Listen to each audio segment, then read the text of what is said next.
సీత, ఆగు. ఎస్ఐ గారు ఆగండి. తనే తప్పు చేయలేదు, ఏ నేరం చేయలేదు. కావాలంటే నన్ను అరెస్ట్ చేయండి. ఏమండి?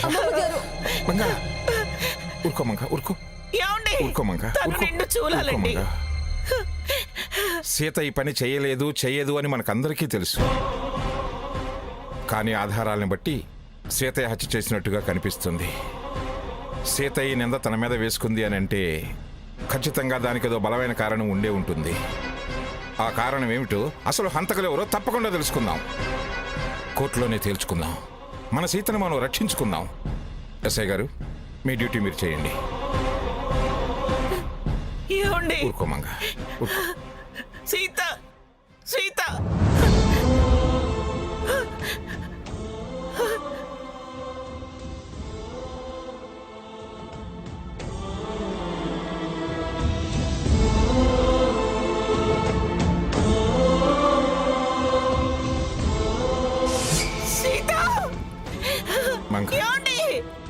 సీత, ఊరుకోమంగా. సీత, అయ్యో.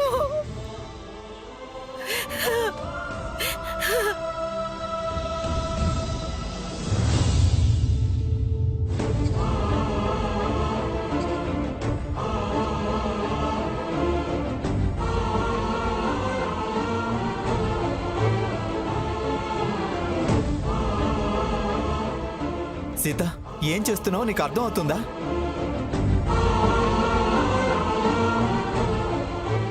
రఘు, నన్ను క్షమించు. నీకు ఏ విషయం చెప్పకుండా నేను ఈ నిర్ణయం తీసుకున్నాను.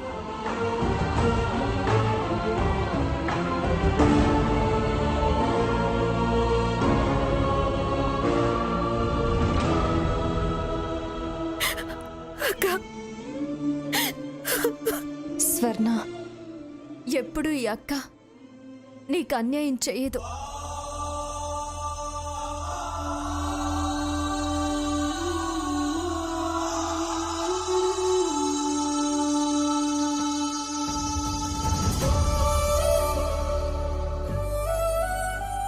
ఏంటోదిన ఇదంతా? సాకేత్, నువ్వెప్పుడు పై హోదాలో ఉండాలనే నేను కోరుకుంటాను.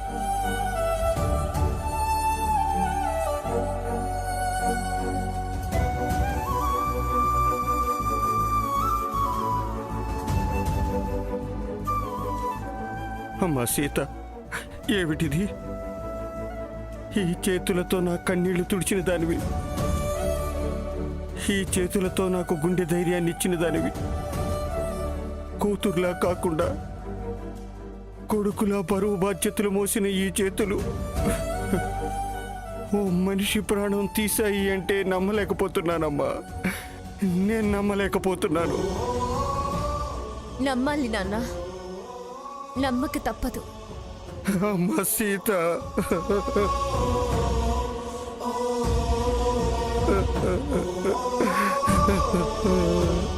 అమ్మా త్వరగా ఎక్కండి.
పిఠాపురం సీతామహాలక్ష్మి.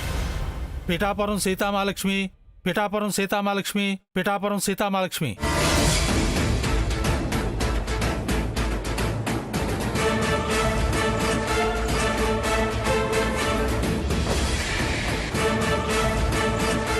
ప్రొసీడ్.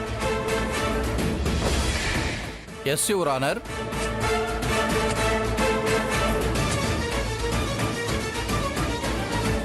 పిఠాపురం సీతామహాలక్ష్మి అనే ఈవిడ 12 ఫిబ్రవరి 2017న నెల్లూరులో ఒక ప్రైవేట్ గెస్ట్ హౌస్లో మీర్జాపురం హంసానందిని అనే అమ్మాయిని అతి దారుణంగా హత్య చేసింది ఈవిడ. పోలీసులు ఇన్వెస్టిగేషన్ చేసి ఈమెను అరెస్టు చేయడం జరిగింది.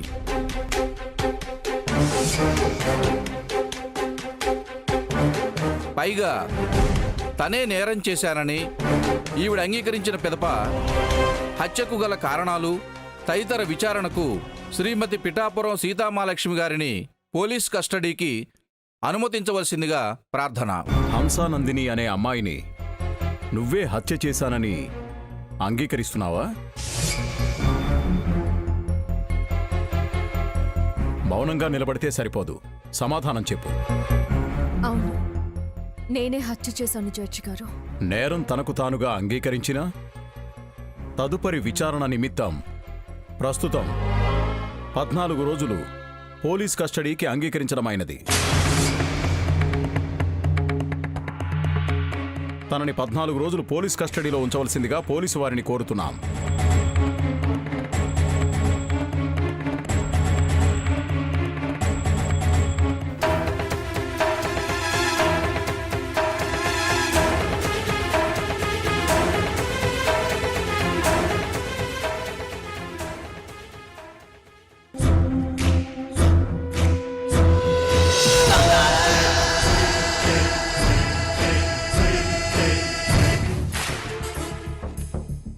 నమస్కారం సార్.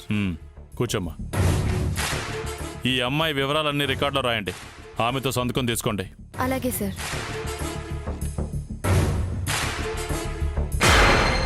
నీ పేరు చెప్పమ్మా. సీత. పూర్తి పేరు చెప్పాలమ్మా. నేను చెప్తాను. పిఠాపురం మంగమ్మ గారి మనవరాలు పిఠాపురం సీతామహాలక్ష్మి. పెద్దింటికి కోడలుగా వచ్చిన పుట్టింటి బుద్ధి పోనివ్వలేదు. ఆస్తి మీద ఆశతో ఒక అమ్మాయిని చంపి మరిది మీద ఆ నేరం పెట్టి జైలుకు పంపి మొత్తం ఆస్తి అనుభవిద్దాం అనుకుంది. దురాశ దుఃఖానికి చేటు అంటారే, అదే నిజమైంది. ప్లాన్ రివర్స్ అయింది. ఈవిడ జైలు పాలైంది. పిచ్చి పిచ్చిగా వాగావంటే నీకిక్కడ చోటుండదు. స్ట్రైట్ గా నరకానికి వెళ్తావు. ఏకం చెడితే అనేకం అంటారు. ఆల్రెడీ ఒక మర్డర్ చేశాను. 2 అయినా 3 అయినా అదే శిక్ష పడుతుంది. శిక్షకి సిద్ధపడి వచ్చిందాన్ని రెచ్చగొట్టి చావు కొని తెచ్చుకోకు. చూడండి మేడం, ఆమె పొగరు నన్ను చంపేస్తుందట. మరి ఆ అమ్మాయి గురించి అలా వాగావేంటి? వెళ్ళు లోపలికి. నువ్వు రా అమ్మా.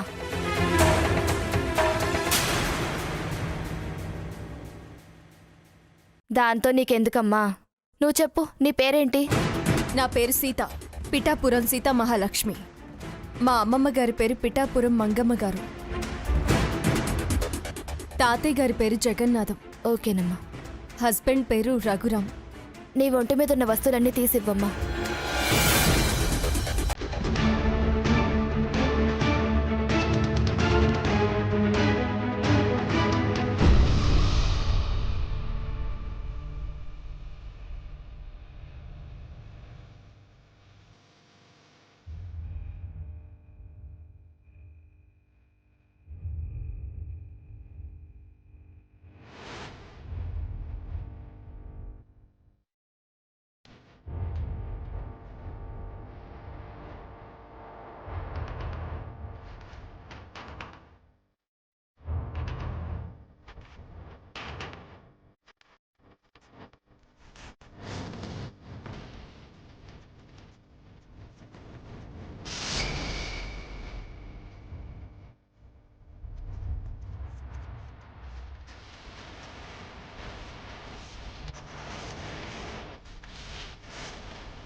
మా మనవరాలు సీతను ఇప్పుడే అరెస్ట్ చేసి తీసుకొచ్చారు. చూడటానికి కోర్టు పర్మిషన్ కూడా తీసుకొచ్చాం. ఏది మర్డర్ కేసా? అవును. మీరంతా ఇక్కడే ఉండండి, నేను ఎస్ఐ గారిని అడిగి వస్తా. అలాగే.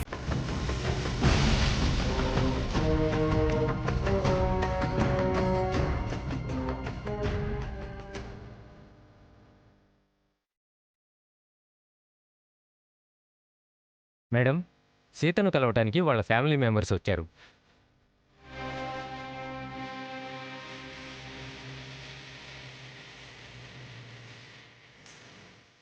మర్డర్ కేసు వాళ్ళని కలవడం ఏంటి? కుదరదని చెప్పు. పెద్దవాళ్ళు అమ్మమ్మ తాతయ్య వచ్చారండి. సరే సరే, తీసుకెళ్ళు. Okay madam.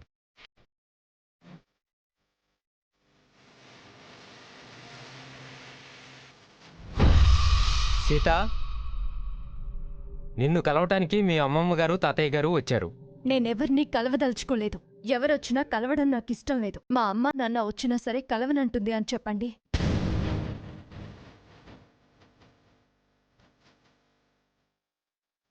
మేడం, రానంటుందా అమ్మాయి? ఆ విషయం వాళ్ళకి చెప్పు. సరే మేడం.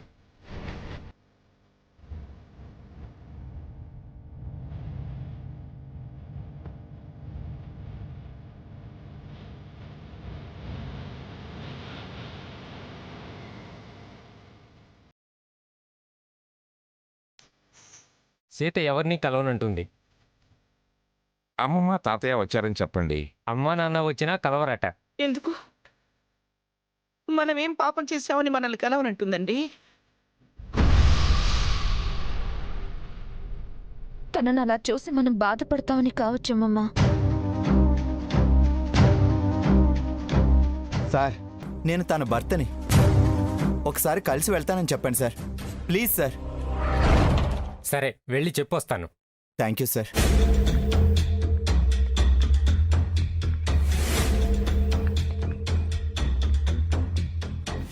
అమ్మా సీత, మీ వారు కలుస్తానంటున్నారు. కన్న వాళ్ళనే వద్దనుకున్నాక కట్టుకున్న వాడిని ఎలా కలుస్తాను? కలవను. కలవదలుచుకోలేదని గట్టిగా చెప్పి పంపించేయండి.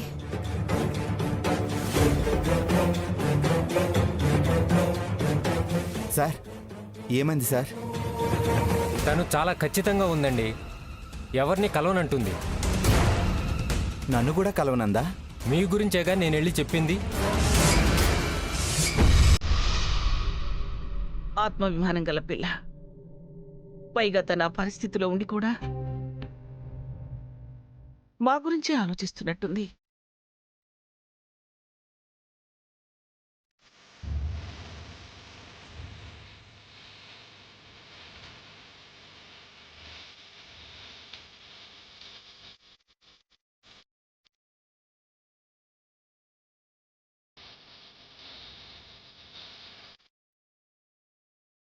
అమ్మా, ఇక్కడ ఎక్కువసేపు ఉండకూడదు, మీరందరూ వెళ్ళండి.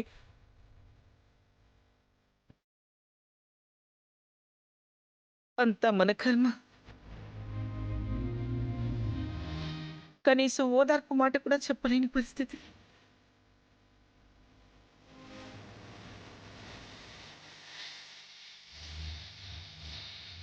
వాళ్ళ గురించి వివరాలు ఏం తెలుసుకుంటా? పదండి, రేపు మళ్ళీ వచ్చి ప్రాధాయపడదాం. కనికరిస్తే కలిసి వెళదాం.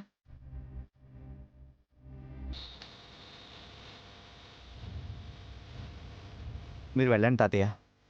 నేను సీతను కలవకుండా ఇంటికి రాను. తను కలవనంటుంది కదరా. నిరీక్షిస్తేనన్నా మనసు కలుగుతా. మీరు వెళ్ళండి. అది కాదురా. తాతయ్య ప్లీజ్, నేను రాలేను.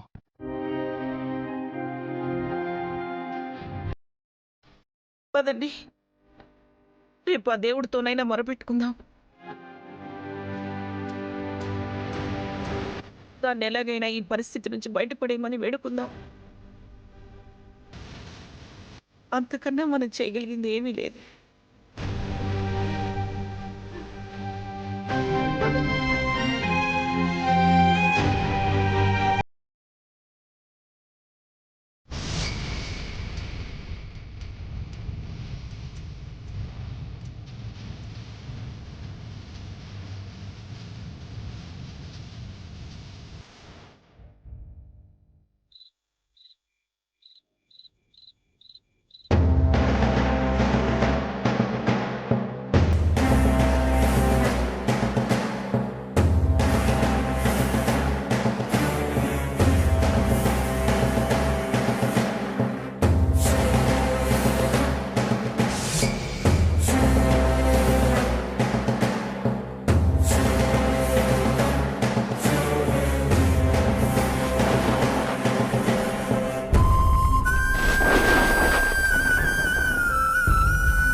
ఏంట్రా ఇది?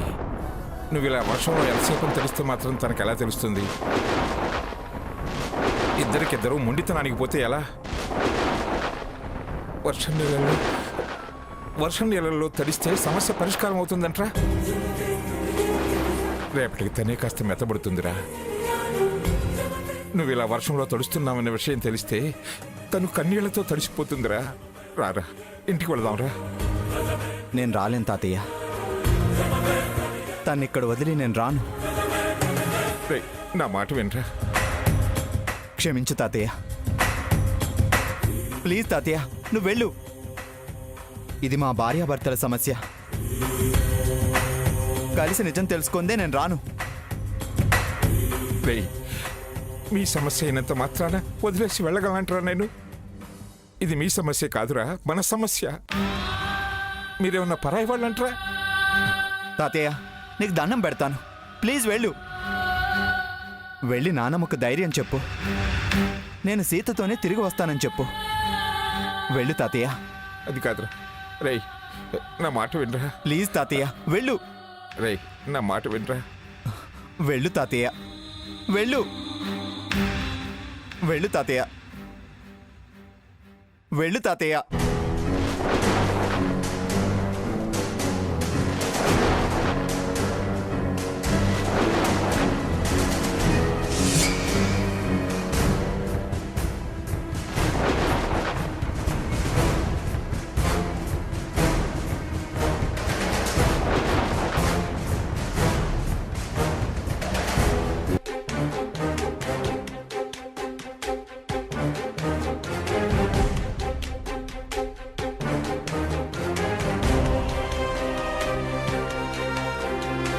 ఇది చాలా దారుణమమ్మా. ఏమైంది?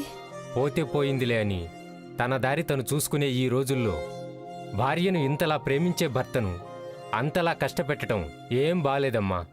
పాపం రాత్రంతా వానలో తడుస్తూనే ఉన్నాడమ్మా. అలాగే నిలబడున్నాడు.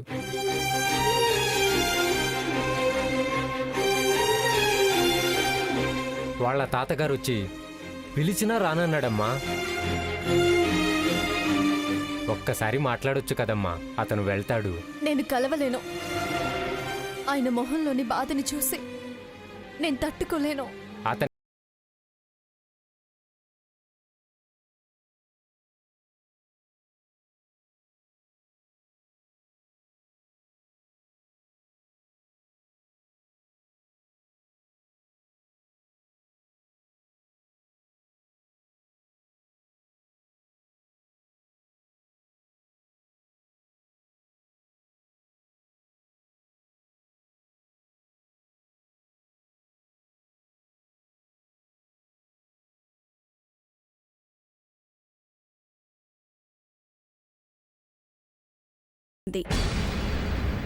వచ్చి ఫోన్ మాట్లాడు.